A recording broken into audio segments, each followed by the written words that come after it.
Hello, this is Brandon Shoupe with the Red State Rundown. Misty Morgan is unfortunately not going to be able to join us today, but I do have two fantastic guests.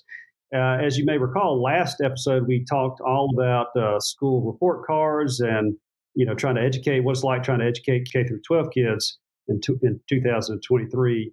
In this episode, we're going to be talking with Terry Lathan about school choice because that has been a hot topic. It certainly was a hot topic last year in the last legislative cycle, and I think everybody and their brother anticipates it to come back up again this cycle.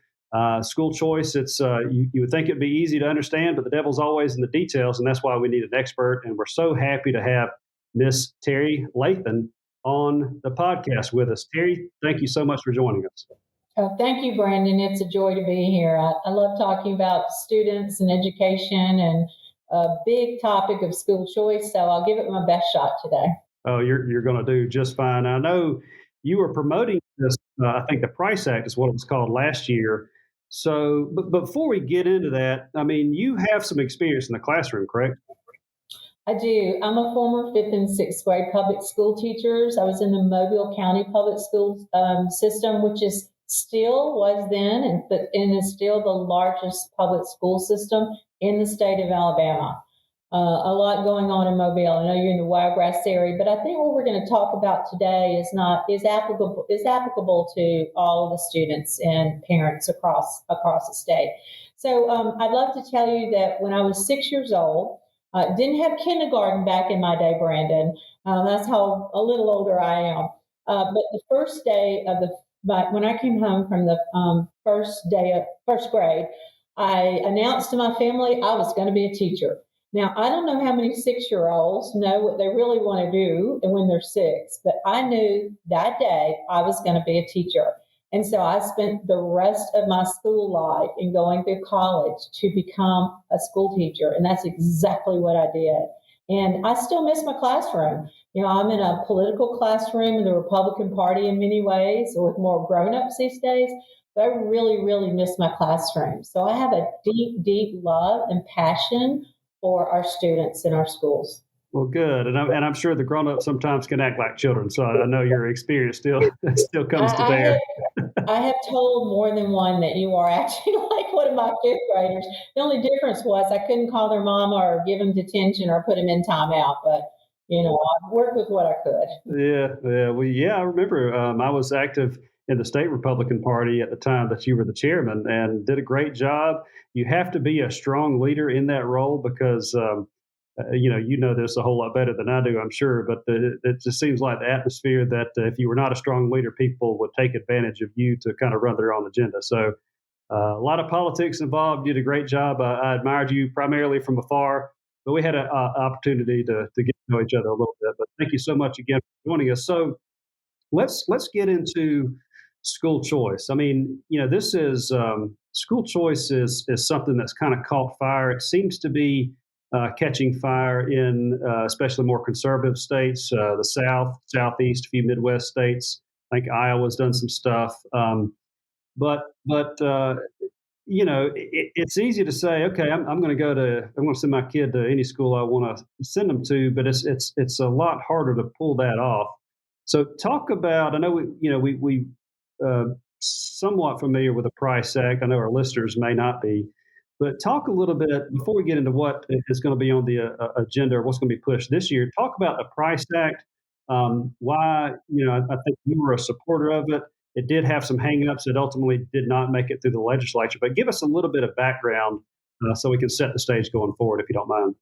Yeah, and before we go into something as specific as a piece of legislation named the Price Act, what I'd love to do, if it's okay, is just spend a few minutes with you and let's talk about what is school choice. What does it look like? Because you can ask a lot of different people that question and you'll get a lot of different answers. But I think overall, it's the process of allowing parents to make the decision on where their child should go to school. Right now, our schools are government schools. And I taught and we call them public schools, which is fine, but it's 100% government run.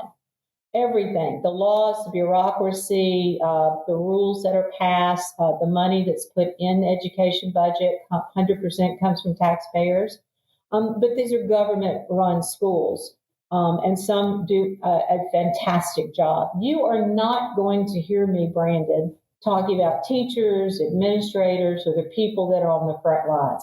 That's not what school choice is about. School choice is about asking the question, a very simple question: should parents or grandparents or whoever is in charge of a child or guardian, since they're paying the bills, should they be the ones that have the opportunity to decide what atmosphere for learning is best for their child?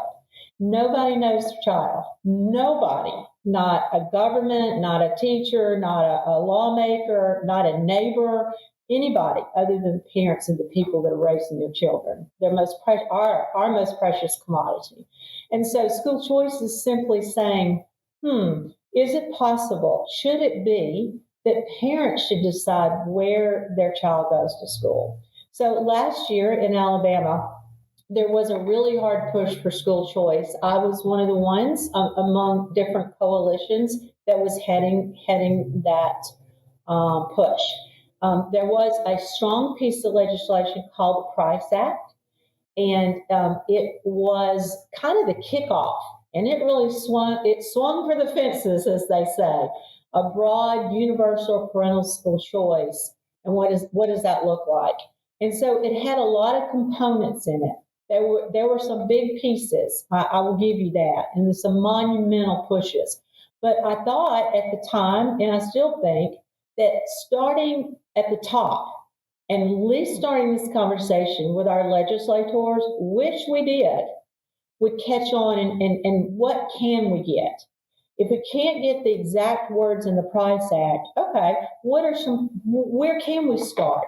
We start at the very top. We asked for just about everything we could. What does that look like? So the Price Act, the name of the piece of the school choice legislation, did not get through for a final vote. However, I think what we're going to see this year, I think we're going to see two different things, Brandon, this year. We're going to see different bills, and you're going to have one that's championed by Governor Ivey, which is a real game changer. Maybe we can talk about that one in just a moment. Yeah, be glad to. What we're really going to see, I think, is a shift from legislators that are now very open to this topic. And they've learned a lot from it. And they're finding, well, this piece in the Utah legislation, and there's a piece in Arizona legislation, and Arkansas did this. And so they've really educated themselves on parental school choice, because this is not going away. It is not going away. It's just getting stronger and stronger. There is a revolution in this country on parental school choice, and it is moving across the nation. And there's no reason that it cannot be applicable to the state of Alabama. Simply saying, let the parents choose what's best for their child. Now, one of the things I would like to share with your audience and yourself is really important. When we say parental school choice, a lot of people would say, oh my goodness, it's going to shut schools down and people are going to leave the schools and it's just going to be horrible and we're going to collapse our public school system. That's not what the data shows at all. The data shows across America that states that have school choice, parental school choice, in some form or large forms, only about 2% of the students move. That's it. And 2% does not collapse anything. Because if you have students, which think of this in a business and a commodity, they're the customer. The student's the customer. The parents are the shareholders. If the student is not in a classroom because the parent believes that they need to be at a different school for whatever that reason may be, it's not up to me to decide, or you or anyone listening. It's up for them to make that decision what's best for them. Then there is not a need for money for that child in the old system. But it will certainly follow them where it goes. How will it follow them? So about $11,000 a year. That's what, more or less, I'm going to use that number, that's sort of the average. In Alabama, we all chip in, the taxpayers, between federal, state, and local dollars, county dollars, about $11,000 per student in our school systems. There's about 740,000 students, I believe, in the public government schools in the state of Alabama. Of that $11,000, $7,000 is state dollars, and that's that we're looking at now. It might go up soon, inflation in money in the education, but maybe it's 7,500, maybe it's 8,000. I'm going to use the number 7,000 right now because that's the average we've been using. That's the only dollars we're talking about that move with the student. You can't touch federal dollars. You can't touch the county. No one's after that or trying to. Can you imagine trying to change all the county dollars in every county in the state of Alabama? That's just preposterous. But state dollars we can do something with. And so that's the number that would move with a student. And again, statistics only show us about 2% of the students in the other school choice states move. That means 98% is not moving. That means 98% love their schools. And unlike Obamacare, if you love your school, you can keep your school. You don't have to go anywhere. You stay. I listened to one of your previous podcasts with some school superintendents, and I think you may have one of those gentlemen on with us today. Yeah, Brandy White, he'll be joining us. I know he's kind of waiting in the wings, being quiet, but we'll bring him on in just a few minutes. I love that. I loved listening, especially you were focused in the Wiregrass area, but I love listening to the success of those public schools. Loved it. And as a former school teacher, my heart was just like cheering for you. I don't even know the folks, but I was cheering for the students and the teachers in those processes because it sounded like some wonderful things. Parents in those types of schools aren't going to leave those types of schools because you're giving them something they love. They're doing well. Their child is sustaining and growing and learning, which is what schools are for, not for some of this other nonsense that's popped up here and there. We're having to fight.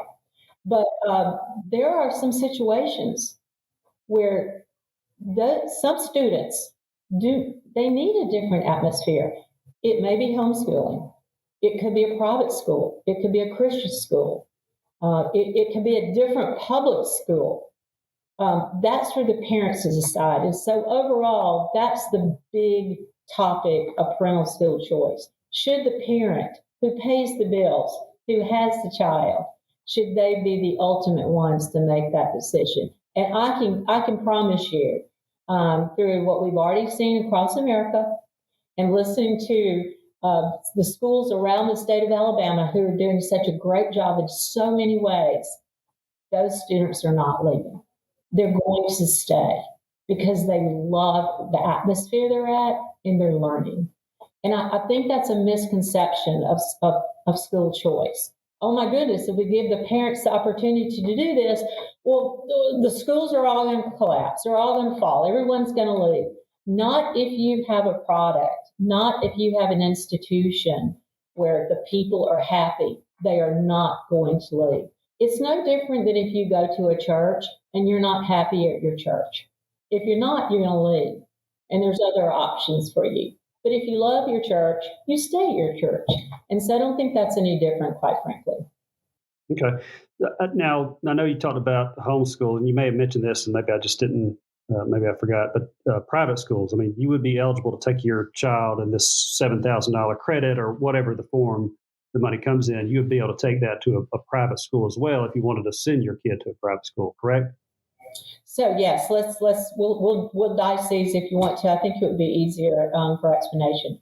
So let's say you needed to poof. There's parental universal school choice in the state of Alabama, and your child, let's just say you have a 7-year-old, and that 7-year-old needs to be in a private school for whatever the reason is. It's not up to us to make that decision. Basically, if the private school would accept your 7-year-old, they get to decide if they don't or not. They're not forced to do anything. No laws are changed in the private school. You can't force a private school to take a student. You can't force them to change your curriculum. Nothing. The Alabama Athletic Association laws don't change for private schools. So let's say that 7-year-old that they'll say, yes, I'll take your 7-year-old in my private school, whatever that might be. That $7,000 would go directly, that's your state dollars only, would go directly paid to the tuition of that private school. There's no cash. There's no debit cards. There's no money floating around. It would follow the student. It's not funding the institution that the student was in. It's following the needs of the child and where they need to go. Now, if you want to shift, that's for private school. Now, if you want to shift gears and say you have a 7-year-old that you believe needs to be homeschooled, maybe there's already a homeschool pod of parents doing it, or you yourself. I have friends that today they're at home homeschooling their own children because that's the choice that they made. They believe that's in their child's best interest. You do not get $7,000 cash. You do not get any money for that. I think what we're going to see the bills coming up is that you would have to work through a vendor. You could get goods, the supplies you need, whether that be software, books, instruction material, technology needs.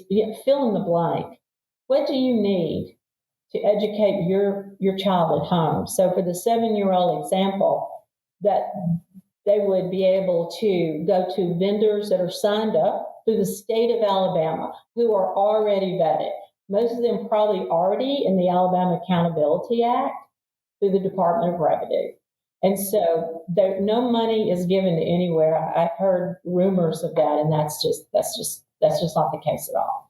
So that's the difference, Brandon, in private school. By the way, if a private school, let's say the 7-year-old could go to a private school and they accepted them, but they weren't going to take the $7,000 for the funding for whatever reason. You can private school parents, then you can sign up to still have that money for your student. If you're paying that out of your pocket, you can use it for uniforms. This is what some of the bills we've seen are taught. You can use it for uniforms. You can use it for instructional needs, tutoring services, after school. A lot of people can't afford tutors, but this money, which is the taxpayer dollars, could be. There's countless ways that people in private and or homeschool, or there are different public schools, you could transfer to a different district. I've heard you speak about that on your show. Could use that money. Got you. That was one of the questions, and I know one of the arguments against school choice has been that the private schools, and I'm sure you've heard this, the private schools would simply just raise their tuition. And I did some Googling, and I found a story, Iowa. Let's see, Iowa. There was an article about a student that went to I think it's called Summit School or Summit Schools in Cedar Rapids. 2023 to 24, the tuition for the private school is just over $8,000. But in 2024 to 25, which will be I guess next year, that tuition is going up to $14,350, a difference of about $6,200. Iowa allocates almost $7,600.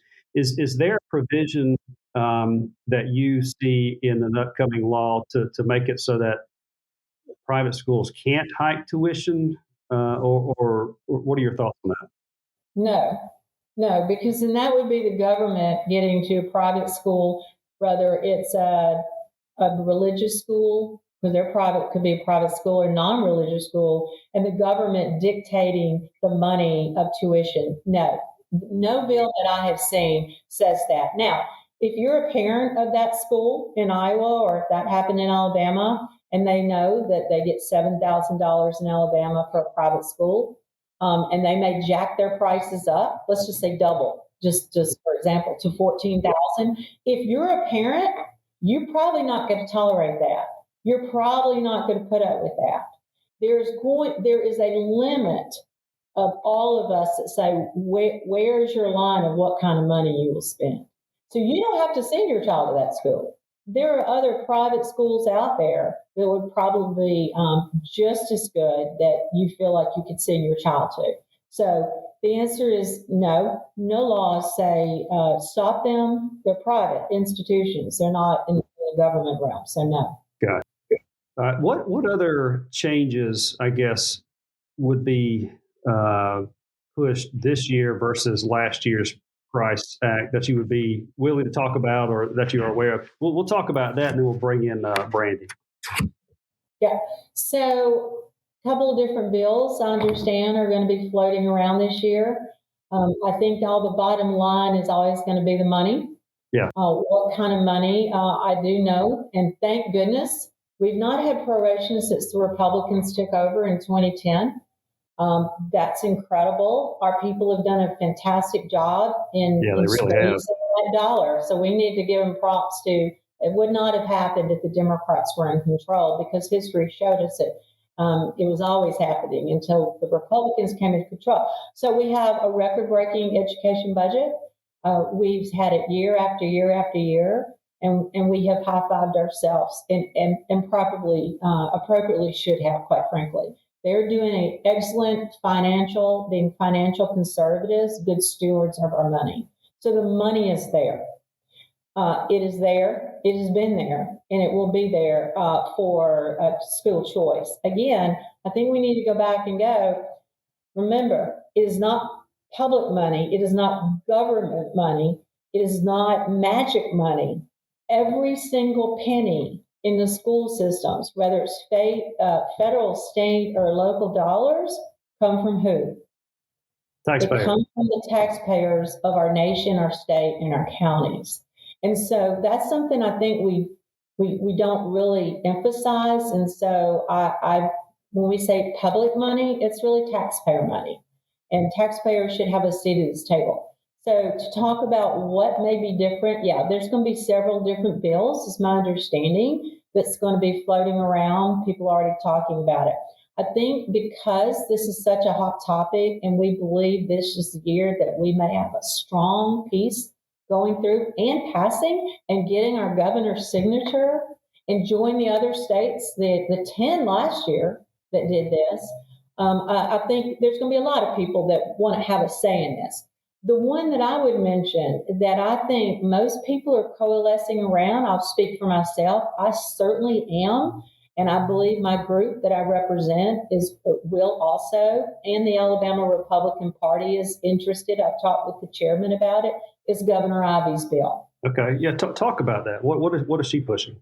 Well, first of all, to have Governor Ivey, the high stepper, as I love to call her, step into this, because she was pretty quiet about it last year, is phenomenal.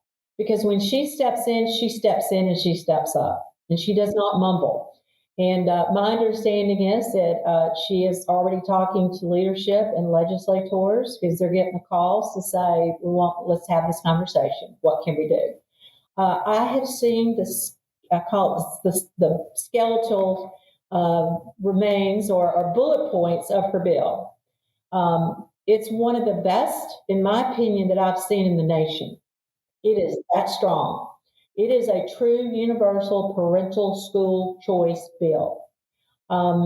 However, when it gets out of its first form written, and you know this, Brandon, you've been in the legislative process. What will it look like? What will legislators say? I'm good with this, but this part here might have to tinker with it. But the good news here is that there are multiple groups that represent hundreds of thousands of Alabamians that I believe are going to coalesce around Governor Ivey's bill if it comes out in the form that I've seen and the form that we have been told that they'd like to roll it out. And what is that form? What are the bullet points that you've seen that you can talk about? Yeah, so one of the things I want to be a little careful about here is that it's not my place or my bill to talk about because the specifics. I can tell you, I can use some general words. What I saw and what I understand is true universal parental school choice. If a parent needs to move their child to a different public school, if the public school will allow because of how many seats they have, or they don't have enough teacher units, you don't have to take someone. Private schools, whatever that may look like, and or homeschool. And they're looking at that state dollars around $7,000. It maybe go up to $8,000 to be able to move that money with that student. The one thing that I want to make sure that everyone knows in this conversation when we start talking about around the state, it doesn't change any current laws. It doesn't change the Alabama Athletic Association laws. It doesn't change private schools, what they do. It doesn't force that. It doesn't change homeschool laws. Will there be testing? Testing is the big question for everybody. There are folks at school choice that are on the line of, I don't want you to test my child. And then there are other entities, and I believe this one is picking up more steam, that more people will be palatable really to have, is if we allow you to take your $7,000 or $8,000 and move the child to the school of your choice because you, parent, believes it's in their best interest. Maybe there is a test at the end of the year that your child has to take. And the testing doesn't go to the Department of Education. It only goes to the parent. I think there are a lot of parents that would say, give me the test. Let my child take the test. We're fine. We have grown up doing testing, have we not? Brandon, you were in school the first grade. I was in school. Our friend Brandy, who's hopefully going to come online in a minute, we understand testing. There are some people that go, no, I do not want to take government money because you'll make me test my child. Here's the answer to that. Then don't take the money. Don't take the state dollars. But don't stop the rest of the parents that may want to opt in to let them do it, because that's really true parental school choice. Well, Brandy, I know you've been probably more than patient and probably chomping at the bit to get in here. So let's bring you in. Um, I know you've been listening to Miss Terry. Now, I don't know. I think Dennis Coe said this on the last episode, which was episode 8. If the listeners want to go back and listen to it, but he said that y'all could be in favor of a school choice bill if it's done correctly.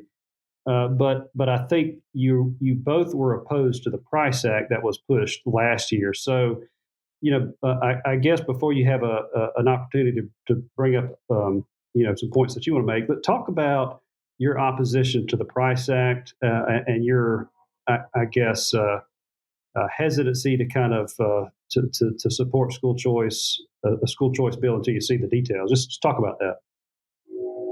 Well, the Price Act, there was a few things I had some concerns about, and Ms. Lathan, you probably know it better than I do. But just looking at some of the estimates as far as what it would cost and what it would take out of the Education Trust Fund, the estimates I saw once it was fully implemented was close to $700,000. Is that a correct estimate? Did I see that correctly, Ms. Lathan? I think somewhere up in there you did. Yes, out of a $11 billion budget. And I guess in looking at that, we're in a county that does very well, a lot of parental involvement. I don't think we would have a lot of kids choose to leave. However, if we take that amount of money out of the Education Trust Fund, once it's implemented, some of the supplemental appropriations would hurt our system that we might not receive at that point. And we tend to be at the lower end. A couple years ago, out of the 67 counties, we ranked 67 in per pupil revenue. So we were almost dead last, but we were close to the top in math and reading proficiency. So we did a lot with a little. But losing some of those supplemental appropriations, or the possibility of that, does scare us. Because I think it would hinder what we would be able to provide for our students as far as technology and resources, and what we would be able to do to help our teachers provide for our children. So that was one concern I had. A couple other concerns I had is, just trying to look at apples to apples. What testing requirements would there be for the students that attended private schools that received that money? And I did read in the bill how they were going to try to keep bureaucracy down and try to cut down on mandates.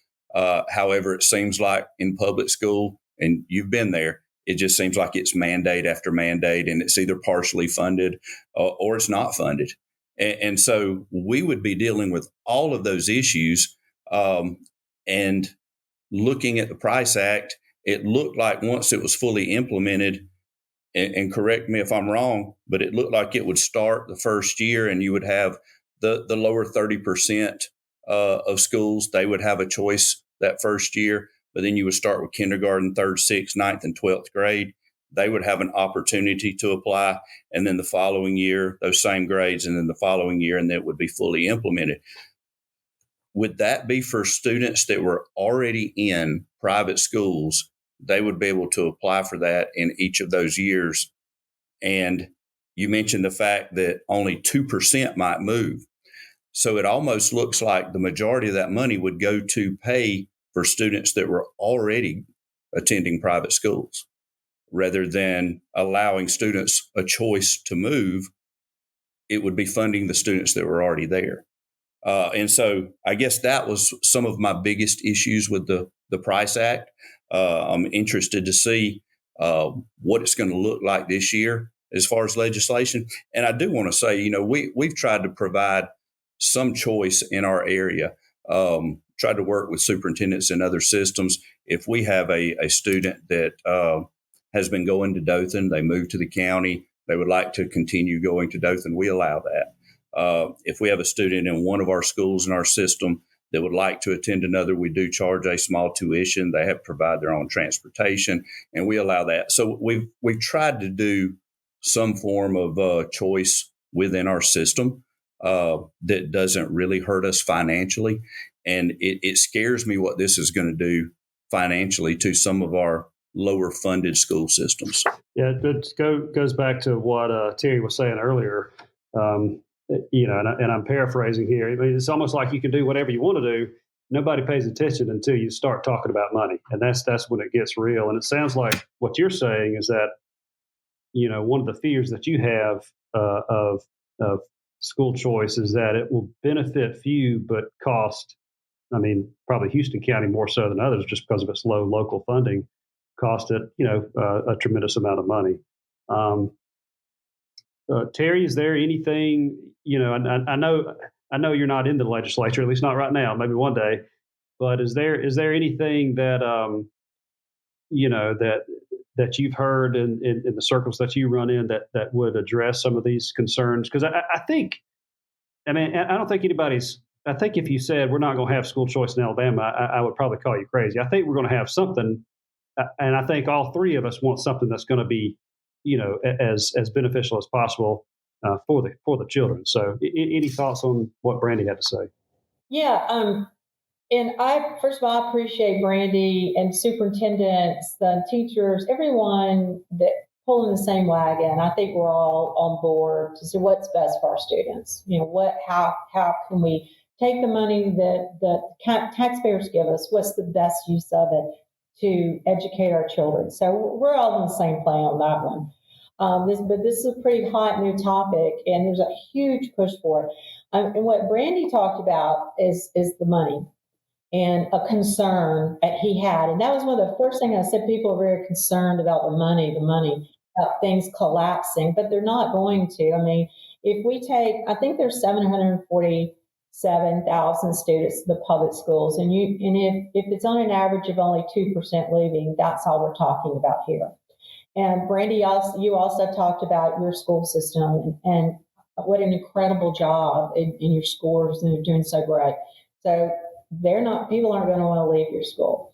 But if you don't have a student there, a consumer to use that money, and it's not there, then there's not a student, a child that you need to supply those things.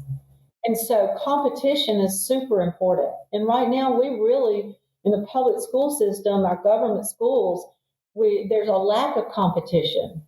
What we have, our system is set up in zip codes. Right now, the law is a zip code, a geographical make-believe boundary on where one lives, that you have to go to this school regardless of your child's needs. And so, yes, money's going to be a big topic, and that is the top of your list. So when Brandy when he started your conversation here about this, he went straight to the money part. Your superintendent, I get that though. He has to look after those things. But the fact is, the data does not show that many students are going to move and that much money is going to move. If you've got a good school system, good schools, neighborhood, by the way, ask most people about their schools. How's your school? Do you love your school? You know what most people say? We love our schools. We love our schools. It's kind of like politicians. Do you love your congressman, your governor? Oh yeah, they're the best. Just hate all the other ones. They are awful. We do that with our schools too as well. So I'm interested in what a good school choice bill would be accepted from people. That was actually one of my questions for Brandy. I know you probably thought about this a lot, but can you describe a school choice bill that you would support? I guess in my mind, I have somewhat of a problem with the taxpayer dollars going to private schools. If they're not going to have to follow the same guidelines, if they're not going to have to, go through all the bureaucracy, it almost makes them less accountable. And anytime you use taxpayer dollars, you want to make sure that there's some accountability there. And so I'm not sure how we're going to measure that if we don't have some of the same testing, some of the same financial oversight that we do in the public schools. And again, we have to account for every dollar. We have to accept every student within a certain range. And another big issue I have is, how many of these kids are really going to get a choice that don't already have a choice? We already have the Alabama Accountability Act, and that's for some of the lower performing schools so that those students and those parents could apply and they could receive a scholarship, whether it be public or private. And so we already have somewhat of a school choice system put in place. All of the parents that are eligible for this, they're not even close to taking advantage of it. So this looks like she said, if only 2% take advantage of this, then we're not really providing choice for that many students.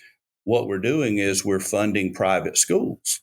And so what I saw in the Price Act was more funding private schools and less about students actually moving and taking advantage of this program. The other issue I have is students with special needs. We have students that have feeding tubes, severe autism, they're emotionally disturbed, and we accept all of those students and we try to provide whatever accommodations that they need.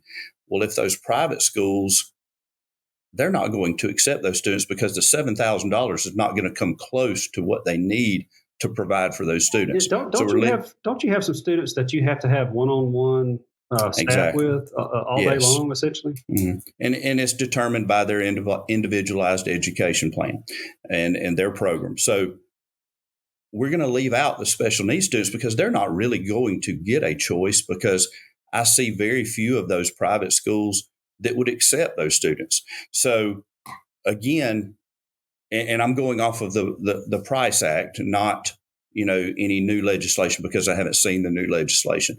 But as far as the Price Act was concerned, it looked like it would pay money to private schools. And I had heard of a few private schools and what their plans were. There were a few that said, we're not going to accept the money because we're worried about red tape from the government. And I understand that. Just like you said, if you're worried about anything like that, don't take the money. But then we had some others that said, we're just going to raise the tuition by this amount.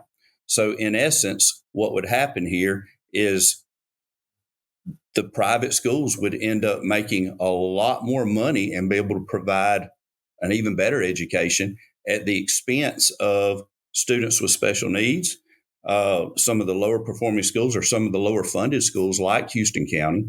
And again, I don't want to make it all about the money, but that's what I have to deal with every day, because my job is to try to provide resources for those teachers to provide for those students. We provide transportation. If we get a migrant student come in here with no papers and they say they're homeless, we have to accept them. So we're going to use the same taxpayer money with two different sets of rules for private and public. And so I think there's some questions that all the superintendents would want answered pertaining to those issues. And that's fair. And that's, if I could roll on with Brandy here, some of the comments made. I think that's fair. Those are questions to ask. And as Brandon said, the devil's in the details. And so we're going to see what a bill, like the governor's bill in particular, looks like coming out. Are they going to refile the Price Act? I'm hearing yes. Will it get through committees? It didn't last time, so unless something substantially changed, I'm not sure it would this time. So that's why I think Governor Ivey's stepping in, and also leaders in the leadership in the House and the Senate. I've spoken with them, and they're like, we believe this is the year. So it's coming, and you rightfully so in your position. I can understand your concerns, and that's fair. You have to look after the dollars in your system, just like a family has to look after the dollars in their house. But there's a couple things you said I just want to touch base real quick. I heard you say if the private schools had more money, they would provide students with a better education. That is the goal. That's the goal of anybody, to provide a student the best education. And again, it's not public dollars, it's taxpayer dollars. So I agree with you. Providing the best education that you possibly can in whatever form that would look like is our goal. You mentioned special education. Yeah, you're right. There's going to be some private schools. They may take some special needs children. I don't know that they will or won't. And there's a lot that are not. But that's up to the parent to decide, are they my special education child better here in the public school system? Or can I homeschool them? Or this school over here will take them. And so that, again, all roads for me lead back to the parents' responsibility, the parents to make that decision. You also mentioned it will be funding private schools. It's taxpayer dollars. It's not the goal here for people like myself that are strong, universal parental school choice advocates is not funding an institution. It's funding the student. And the only way to do that is for the dollars to lift and follow where the student goes, not stay in an institution because the law says it has to. So those were just the three things I wanted to mention to you. And the Price Act, yeah, I'm not really sure what's going to happen with that, quite frankly. We may be looking at a whole new slate, a whole new board of legislation, but very strong, I believe people will be coalesced around Kay Ivey's bill. Mm-hmm. And I really, I want the private schools to do well as the public schools. We have a lot of friends that their children are in private schools, and that's their choice. But I think with a choice, there comes some responsibility, and we have a choice now. You have a choice to send your kid to private school. You just have to work to pay for it. And so I think we need to be careful what we do with taxpayer dollars, because everyone can't have it their way. We have to offer a service. And then if you want a service above that, you should have to work to pay for it. That's actually the Republican way. And so I'm scared that we're getting into more of a liberal way where we're redistributing wealth. But in this situation, for me, it looks like we're taking from the less fortunate and providing for the students that already are able to provide for themselves, or those parents are. And so that scares me a little bit because of, my wife has taught special education for 24 years. And I look at those kids and I know that those students and those parents are not going to get a choice in this. They're not. They're going to get left out. And so I would like to see something that has some provisions there for those students. And I think, this, that anytime, you're trying to do public service, you're trying to do the best for the most.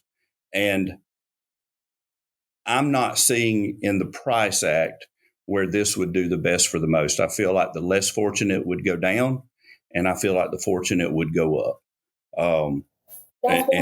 that's one reason, Brandy, you're probably not going to see the Price Act resurrect itself. That's what I think. So what you're going on, what you're interested in, I get, because that's our history with this piece of legislation last year. I'm not real sure it has legs. It didn't have legs last year. I'm not sure what's changed. Some things may change, but I would just real quick like to use the word the Republican way. The Republican way is about freedom. The Republican way is allowing people to make to the best of their ability to make choices in their life that makes their life better, not government, not bureaucracy, not dictated from afar. And there's no better way than to be the Republican way, than to, it's not a redistribution of wealth. It's the taxpayer dollars, those families you're talking about working 2 and 3 jobs to put their children in a different climate at private school. They're already contributing, and it's going to the public school system. They're getting zero benefit from that. So we're just saying, let them, what they've already chipped in, go with the child that needs it. But the Republican way is freedom. There's no greater freedom, in my opinion, than allowing a parent to take the money they all chip in to the bank. And the bank is the legislative process, right? In Alabama and Montgomery, to the freedom to allow them to take a portion of that with their child and make that decision. That's the Republican way. It sounds like, hold on. It sounds like, you both make great points. I mean, for and against it. But I wonder, we talked about this on the last episode, Brandy, all these mandates, red tape. Could it also be the Republican way to eliminate a lot of the crap that we have to put up with in public schools? I mean, you're forced to do this, to do that, to have this program, to have that program. It seems like that is something that we could all agree on. I don't know how much we can do though on a state level, because a lot of these mandates they're not state mandates necessarily. Am I wrong? They're federal mandates, correct? A lot of them are federal, but in the last few years, the state has gotten really involved. And anytime that happens, it almost becomes a cookie cutter program. And all districts are not the same. And I'll give you an example. Providing a summer program for your students. Okay. Through the Literacy Act, we have to provide a summer program for our students. Well, that doesn't work well for us because we're rural. We tried to provide transportation, breakfast, lunch. We did all of the things that were required. And we would have students that might show up on Monday. They might show up again on Thursday. And it was very inconsistent. We saw very little growth from that. However, if we're able to take that money and put it toward tutors that are in there during the school day or keep them after school, that worked better for a system like ours. And by state law now, you have to do a summer program. So if you look at it, I mean, it is a waste of taxpayer money for us. But it's something that we're required to do. We're required to check that box, and we're required to spend a certain amount for that. And so I have an issue with some of those things. And so I just wish we could somehow make it apple to apples if we're using taxpayer money for this.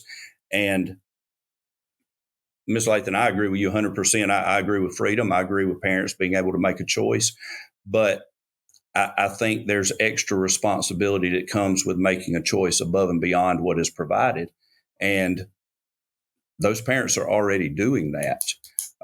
They're working to provide that. And I don't see this providing a lot of opportunity for more students in Alabama. And anytime you hear, spread the word choice and freedom, everybody's going to be for it. But again, very few people are going to read these bills and actually look at the numbers. And so I think we need to be very open with the people in Alabama about how much this is going to cost, because Arizona is costing them about $1 billion a year. Florida, I've seen 2 estimates. I've seen anywhere from $2.5 to $4 billion a year. And then here in Alabama, the Price Act was going to be about $700 million a year once it was fully implemented. And so, I think we need to be very upfront with how much this is going to cost the taxpayers, because that's who's paying for it is the taxpayers. And we need to be honest about how many students this is actually going to help that we anticipate. If we're expecting 2% and we're going to pay $700 million of taxpayer money towards it, is it worth it? And so I think we just need to be very transparent and not just say freedom and choice is it, because the devil's in the details, like both of you said. I've got one more topic I want to move to, but Terry, you're a first time guest on this podcast, so I'll give you the last word. We'll move on to the final topic. Oh, on the subject, school choice? Yeah. Oh, okay. Yeah, listen, I hear you, Brandy. I feel your pain on some of this, all of us. The object is for Alabama's children to be educated in the very best manner that they can. I didn't say a school brick and mortar. I didn't say a zip code, the best that they can. You mentioned some cookie cutter programs. It's true. Not all districts are the same. That's true too. And not all the children are the same. And the way they learn aren't all the same. So I think it is going to be a pretty big conversation. I feel strongly that we are moving that way. I believe it's going to be substantial movement.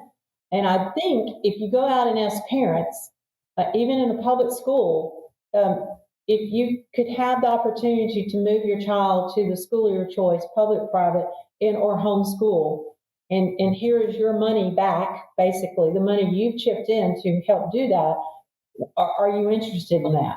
I think there is going to be some that said, absolutely, where do I sign up? There's going to be others that say, I love my school, I'm not going anywhere. It's too great here. But all roads to me, and I think this movement leads back not to bureaucracy, not to Department of Education. It moves back to asking the parent what's best for your child. So it's a big lift. I'm not just throwing words around. You're right, just school choice and freedom, but I think it's coming.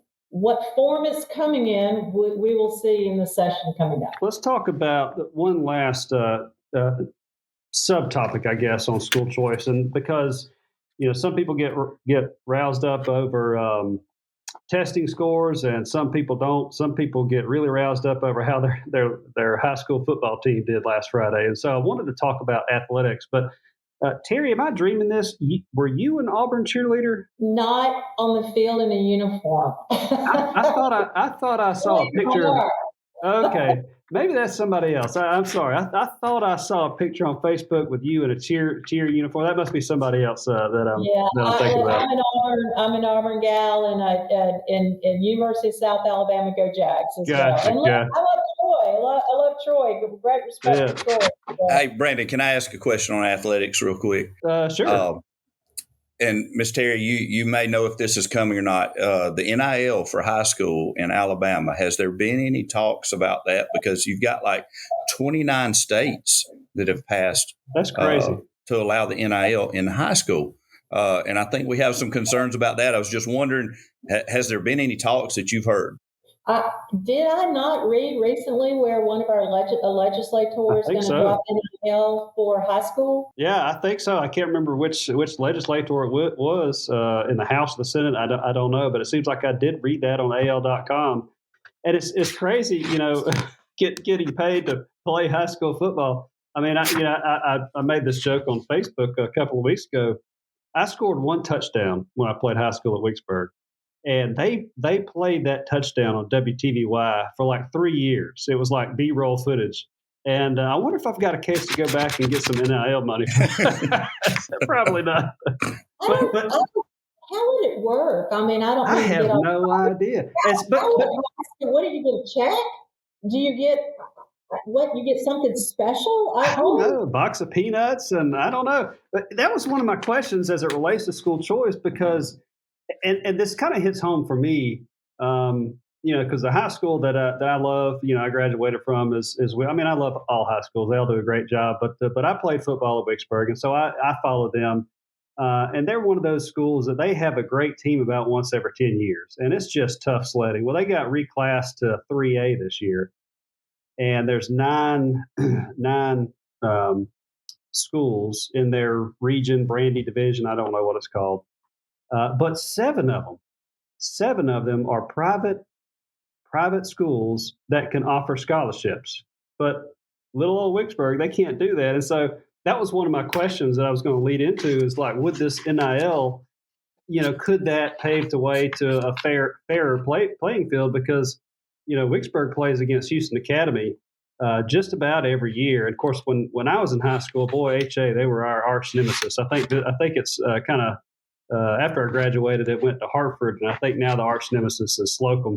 Um, but they always had great players, and a lot of them were there on scholarships. I don't know, and that was one of the questions I had about school choice. Like, would it make it worse for athletics because could schools, the private academies, could they accept the great athletes but turn down the bad athletes? I mean, it's crazy if you can turn down a special needs student. Certainly, you can turn down a bad athlete. I don't know. I think that's something that has to be considered. I'd love to hear y'all's thoughts on that. And would public schools be able to do the same? Because from what I understand, with the, just again going back to the Price Act, is public and private didn't have to accept certain students, but you could. And so, do you almost get into a bidding war? And do public schools then, are they allowed to have scholarships? I think they should. I mean, just level the playing field. Yeah. Like, right now, when we were charging, for a student to go from one school to another, if you had a good athlete, could you say, man, you don't have to pay the tuition? I don't know. That's crazy. Open some doors. But if you may, because I know you mentioned the Price Act again, I don't know if that's going to be up in this session, having legs come out of committees. I'm not sure. Yeah, I got a feeling that act is dead. I mean, I think Governor Ivey has really grabbed the football, and when she speaks, people tend to listen.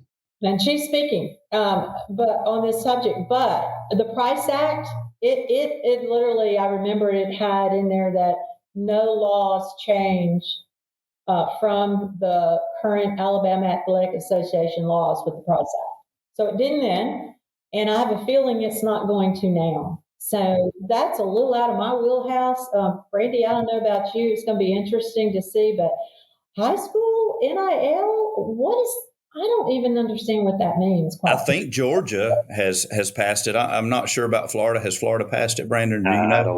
I don't know. But Georgia has, from what I understand. So, it's some of our neighboring states. Yeah. I don't understand too deep into it, but I think isn't there a rule right now in the state of Alabama, if you transfer from a public school to a private school, you have to sit out a year? Unless it's JV. Is that incorrect? You could play JV, but now that goes from public to public as well. So, for instance, if we had a student that came from another school and wanted to pay tuition, they would have to sit out as well. So that's not just private. So I don't see that that's going to change any. So if anyone's upset or thinking, oh my gosh, athletically, like Brandon's asking here, what would happen to public? They would pick them up and put them in the private school, and they'd have all these great athletes. Well, they can do that now. The law says you have to sit out a year, I believe is what you're saying. Public, private. I don't think that that's going to change any that I know of. It is what it is. We'll see. Well, we're coming up on the 1 hour mark, so let me end by saying that I greatly appreciate both of your time. I know it's a sacrifice to go into an office, Terry. Appreciate you accommodating us to get a good signal and punch in for the podcast. But I appreciate both of you being on the podcast. And this is going to be an ongoing topic, so if it's not too much to ask, hopefully maybe we can get you both back on at a future date. Love to. Maybe when something's released, we can review it and talk about it then, the pros and the cons. So thank you, Ms. Terry. Looking forward to it. God bless you, and especially your wife who teaches special needs. Thank you. All right. Thank y'all. One final time. This is the Red State Rundown.